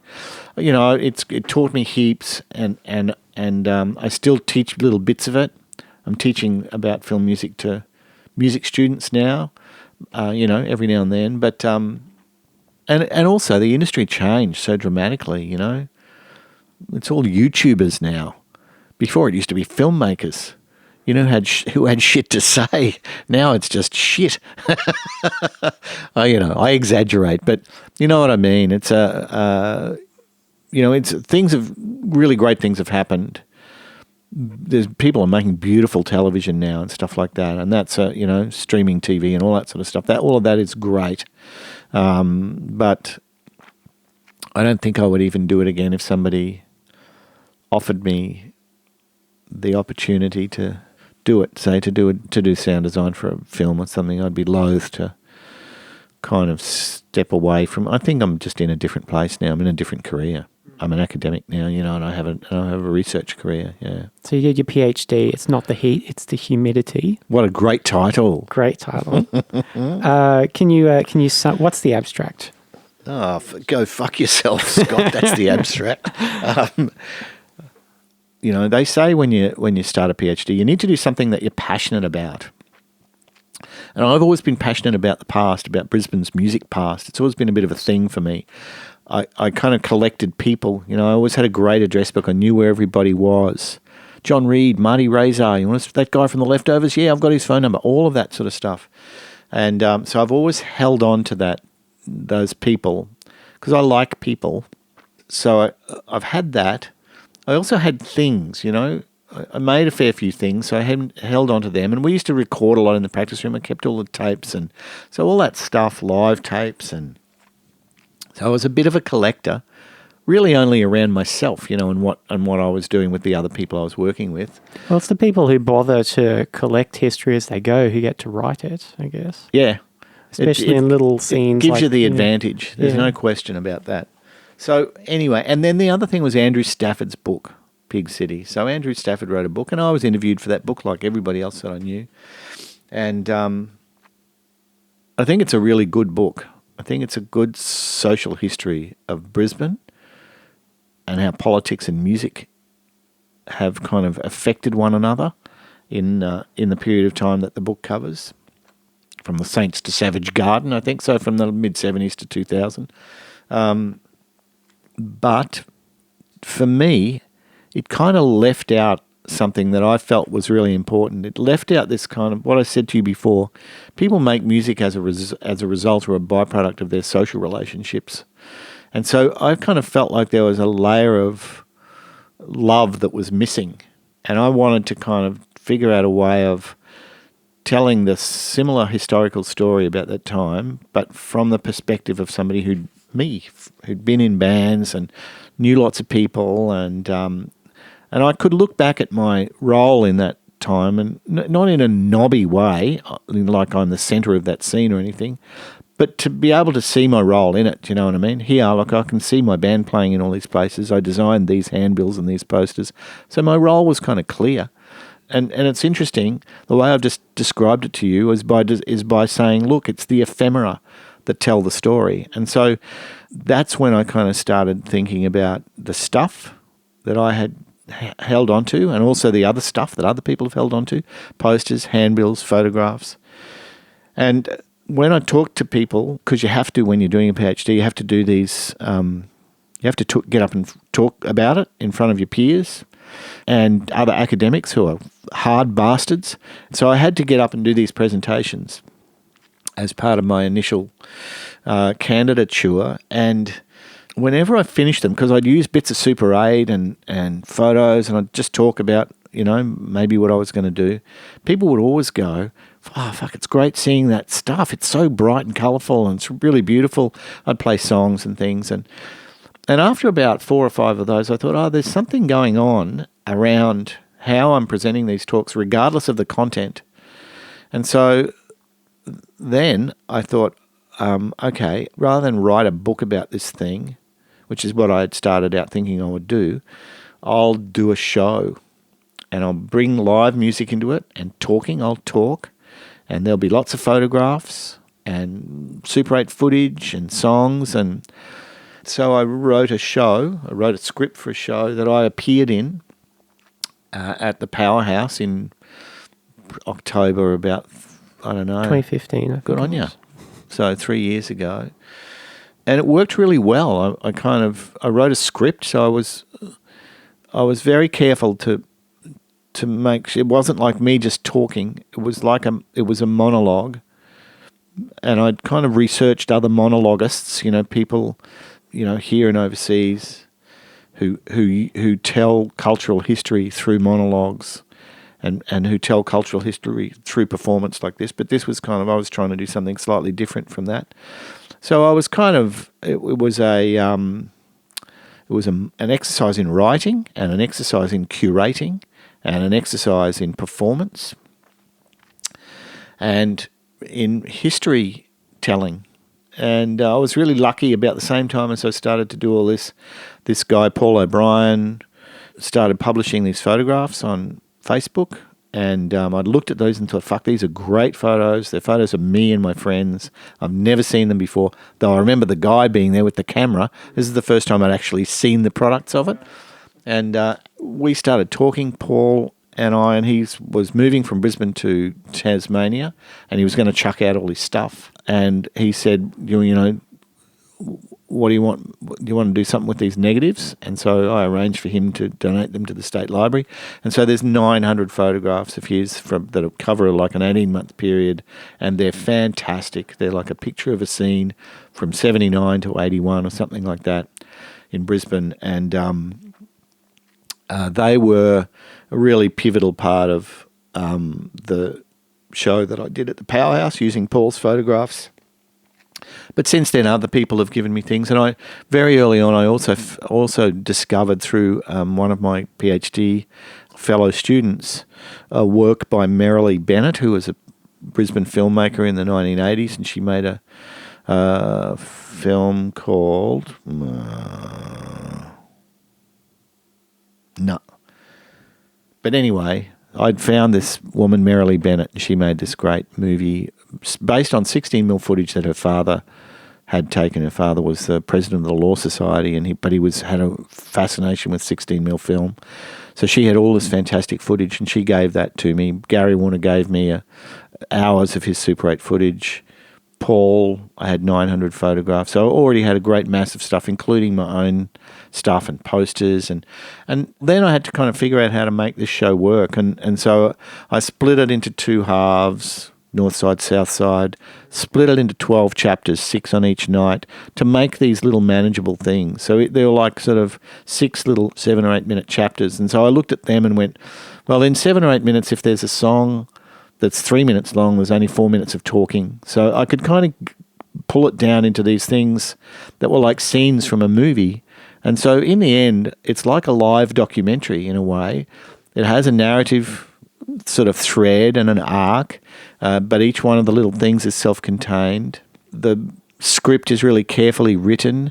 I use my family and my past and the city to get into each of the scenes. So I often start with maps and talk about the maps or the places, or I start talking about my family, my Auntie Teresa, who used to live in Cooperoo, and you know what I mean? Just so it's about a way of, it's just using me to get into stories about other people. And it went down really well anyway, so I did it. It was a lot of work, and there was a lot of projecting. I had to deal with technical stuff and blah, blah, blah, but it worked really well and people really loved it. And so then I had to write an exegesis about it, which is like a sort of a research document about, rather than it being then about Brisbane history. In fact, the research document, or my PhD, is about new ways of subcultural storytelling. That's what I've become, an expert in telling subcultural stories. So it was about the way you presented the story in the live one, yeah, rather than the actual... That's correct. Oh, interesting. And so that's now what I do. I'm continuing to do research into ways of addressing subcultural history. And so I've developed a project that I'm trying to get funding for at the moment. It's called Streets of Your Town, and it starts with being about the Brisbane underground music scene in the late 70s and through to the 80s. And so with that in mind, what I'd like to do is put site markers on a bunch of sites in Brisbane over the next 3 years, maybe 8 or 10 sites. The way like in London, they've got like a little plaque outside Jimi Hendrix's house. They're based on those blue plaques. That's exactly right. And the blue plaques have a kind of a classic nature to them. They can be about writers from the 16th century or pop musicians or whatever. And so I'm trying to think of it's not my area of expertise what the plaque should look like, but it's not going to be a plaque, it's a site marker, because these things are often on buildings that don't exist anymore. So a lot of sites in Brisbane are intangible when we're talking about this particular scene, music scene. And so I wanted to kind of it'd be about venues or practice rooms, or not really sure, mostly venues. So to build a little music trail. And then each of the site markers has a trigger in some way to some augmented reality content. So there's a curated story about that site. Cool. And also, across this 3-year spread, every time we because we could just put 8 markers down and build the content, it's actually spread so that every time you put a marker down, you have a live event, like the thing I did at the Powerhouse. Like a little launch at the actual place. Yep. And it's a community event. People are invited to it, and people who live in Brisbane can come to these things and hear these stories about their own past, in a very carefully curated, immersive kind of way. So each of these sites is curated by a different person. Each of these events is curated by a different person, and each person has a strong link to the site. They either played there, or they practiced there, or whatever. So they're most of them are my age because this shit happened in the late 70s. And so they've spent their lives being storytellers, either as visual artists or filmmakers or musicians or whatever. And so it's not meant to be an academic thing. It's meant to be entertaining and evocative. The main thing is about that evocation stuff. So that's my plan. So the whole thing is a big curatorial exercise for me, choosing the person, choosing the site, and assisting them in getting all the material together in order to curate a fascinating story that people will be really taken with. And so that's my plan. And so the university, I've got a bunch of partners, the state government through two different departments, and Brisbane City Council through a couple of different areas, Scott Hutchinson, BVN, who are a big architectural firm. So there's a bunch of people who find my idea fascinating and want to put money and time and energy into it. So if this works, then that's what I'll do for the next 3 years, is build this trail. And the trail's meant to be a way of trail building, a new way of trail building that involves public performance and digital content, and as well as this physical thing you can see in the city. And so it should be expandable and translatable. So it doesn't have to be about punk music. Once you've done this little one, you can say, well, we'll just make it about music from the 60s through to now. Put heaps more markers down and build little stories around them. And even beyond music, make it about theatre or about film anything. or That's exactly right. But certainly it's about culture. Subculture is good because popular culture is usually dealt with in some way, but I'm trying to deal with a disappeared kind of history in a town which works actively to disappear its history. So, we're always battling. But it should be an idea that we should be able to sell to other cities as well and go, look, you can do this. It can be about anything, anywhere. It's just a method of storytelling. That's the thing. Like, I wonder sometimes about the ephemeral nature of, as you say, particularly subcultural stuff, and how, like the show at the Powerhouse you did for the PhD, was that recorded or anything? Yeah, but there's a lot of copyright issues with it naturally. Sure. It's full of stuff. And so, I have a record of it, absolutely. Well, that's good. And the trick becomes like, how do you get, all of that out there so future generations can see it, not just the people who are there at the time. And I think there's both. I think both things happen. And so if you can figure out ways of... certainly the content which is triggered by the site markers will also correspond to online content which would be available from anywhere, I think documenting the events and then making them available as well is really important. But on some level, I didn't want to build a website, This is the power in this thing actually comes from the site, those kind of active engagement with people who have a embedded history with the site. Being there is actually the powerful bit of it. Even though the other stuff is great, to do it without the performances, for instance, would be to go, well, any fool can build a trail. It's about this kind of thing of the I don't know, this is just my take on it, the kind of combination of the three ways of marking the history it gives it this synergistic kind of power. All right, so that's up to now. That's me now. I'd like to be involved with this sort of shit for the next 10 years. Everybody I talk to in the government or whatever, they love this idea, so I'm just going with it and going, okay, that's fine. I like it too. I think it has value, and not just money value, because, it is part of cultural tourism and all that stuff, but it has, for me, a deeper, proper value. It's about connecting people to their past and connecting people to their history, but also trying to kind of rebuild Brisbane's cultural past. And the Saints Wall was a little test drive of that, and getting Ed to play it at Baroona Hall was the beginning of one of these sort of ideas. And so you're doing all this while still keeping a toe in the music itself? Playing in halfway? Yeah, I play. Yeah. How did you hook up with those guys? Because they've been going quite a while when Robert you joined. Forster made me go see them one night, and they were fantastic. He pushed me towards them, and then Benny was away for an album launch for any old for Outpost of Promise, I think, or something. Went to Italy, and so they'd launched it in Brisbane. They had some Sydney and Melbourne shows, so I just went and played bass with them. They asked me to come play bass, so I learnt the songs, and then they asked me to join the band, and I thought that was a great idea. And then I became a guitar player then, because that's what was required, and it's what I wanted to do. And then I bought a baritone because I needed to find some space in the music. I've really loved it. I've done 3 albums with this band now, and I'm very pleased with the work that we've done. And it's critically well recognised that the work has great value. It's beautiful stuff, and once again, it's great storytelling, and I feel like I'm, bringing those same skills to this same place. Most of it is quite intrinsic. We don't talk about storytelling in the practice room. We're just trying to make the thing work. How does it work? Because Halfway is a huge band. Yeah. Lots of guitars. Yeah. How do you work out where your part is going to go and how it's going to fit in with what someone else is I'm doing? always last. Okay. To an extent. Me, Liam, Fitz and Noel Fitz are the last people. We fill up the gaps because Johnny and Chris both play all the time kind of thing. Benny plays all the time. And so, it's about what's left.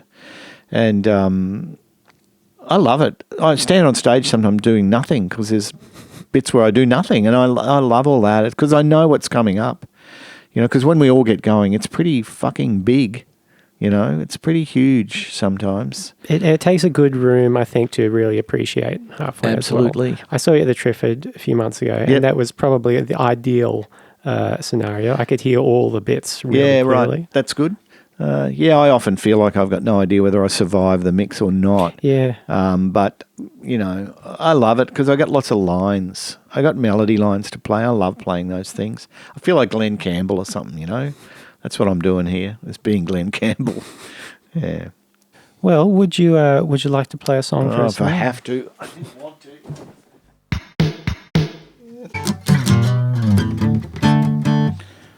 Okay. So, John, what's this song you're going to play for us?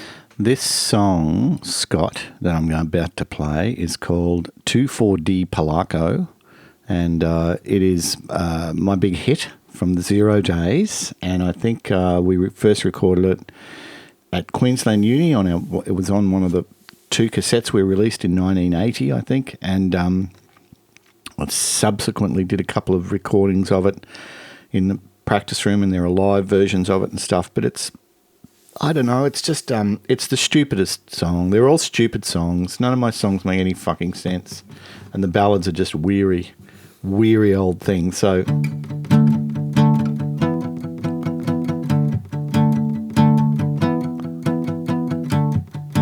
it's an unrequited love affair. It's a hopeless unmade bed. It's what I feel when talking to them. It's just the things they leave unsaid.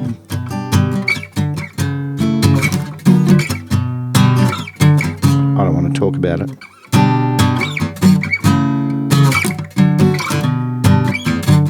I'm sick of talking about it. That was the chorus. Fuck. Well, she eats like a machine gun, and she talks just like a chainsaw, and she drinks in almost double time. I'm afraid of being chewed up.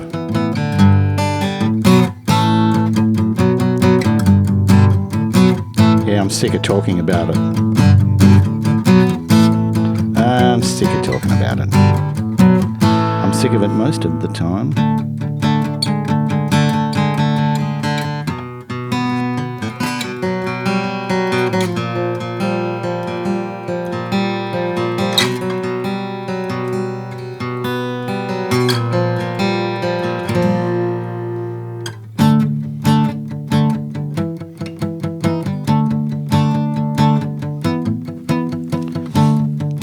Well, you always had a way of saying the things you kept inside your socks, and then you atomize and fill the gaps the so-called depth the music lacks. I'm sick of talking about it. I'm sick of talking about it. I'm sick of talking about it. I'm sick of it most of the time.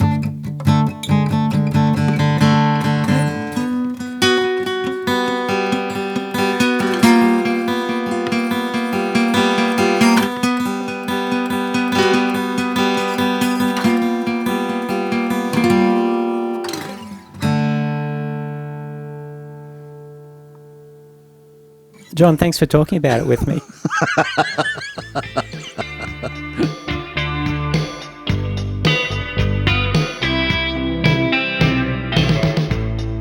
John Willsteed's PhD thesis, It's Not the Heat, It's the Humidity, is freely available from QUT's ePrints website. You can catch John playing guitar in the band Halfway at the Not On fundraiser at the Triffid in Brisbane on November 18, which is raising money for the Women's Legal Service Queensland. They're part of a huge, really awesome lineup featuring Tape Off, Jackie Marshall, Minor Premiers, Some Jerks, Tim and Kelly from Screamfeeder, and many more. Halfway are also playing at the launch of the Take Me to Town Australian Alternative Country compilation at the Woolly Mammoth on November 30. Halfway is a big band with lots of guitarists, so if you go along, John will be the one wearing the large white hat. Corrections and amendments for this episode. The first one is my bad. The Runaways did record a song called I Want to Be Where the Boys Are on their 1977 album Live in Japan, but it was an original and has no relation to the 1961 hit by Connie Francis. Abortion was still listed as a crime in Australia under the 1899 Criminal Code at the time of recording, though case law from 1986 had determined that abortions could be procured if it was necessary to protect a woman from a serious threat to her physical or mental health. However, since recording, the new Termination of Pregnancy Act was passed by State Parliament on October 17 of this year, 2018, for those listening in the future, with 50 votes in favour, 41 against, and 1 abstention. According to the new law, which will take effect on December the 3rd, abortion will now be available on request within the first 22 weeks of pregnancy and with the approval of 2 doctors for later stage terminations. Who played slide guitar on Norah Jones's early work? Probably a guy named Tony Scher. He played on Nora's debut EP, First Sessions, released in 2001, and her debut album, Come Away With Me, from 2002. Cezary Skubajewski, who composed the music for the film The Rage in Placid Lake, is the father of Jan Skubajewski, who is also a musician, composer, and producer. I think I had them confused. Jan worked with his dad on the Rage in Placid Lake soundtrack, playing the distinctive bossa nova style guitar. Jan did work with the Cat Empire on several of their albums and also collaborated with the Cat Empire's Harry James Angus in the band Jackson Jackson. He currently plays keys in Dan Sultan's band. The film by Merrilee Bennett that John used footage from for his PhD was probably the short A Song of Air from 1987, which won many awards at the time and was invited to the Cannes Film Festival. Thank you for listening to this episode. There are 44 just like it, if this is the first time you've listened, with lots of interesting people, mostly from the Brisbane music scene from various time periods. So go and check that out if you're interested in that. And if you think there are people you know who might like John's story, tell them about this podcast. It's called Gimme Empathy. It should be available on all the podcast apps. And if it's not, let me know on our Facebook page or on Instagram at Gimme Empathy Podcast, or send me an email at gimmeempathypodcast@gmail.com. I do love hearing people's feedback. You can hear me on the radio on 4ZZZ 102.1 FM in Brisbane on Saturdays from 2 to 4 p.m. on Exit Stage Z. Until next time, stay distinguished. I know you are.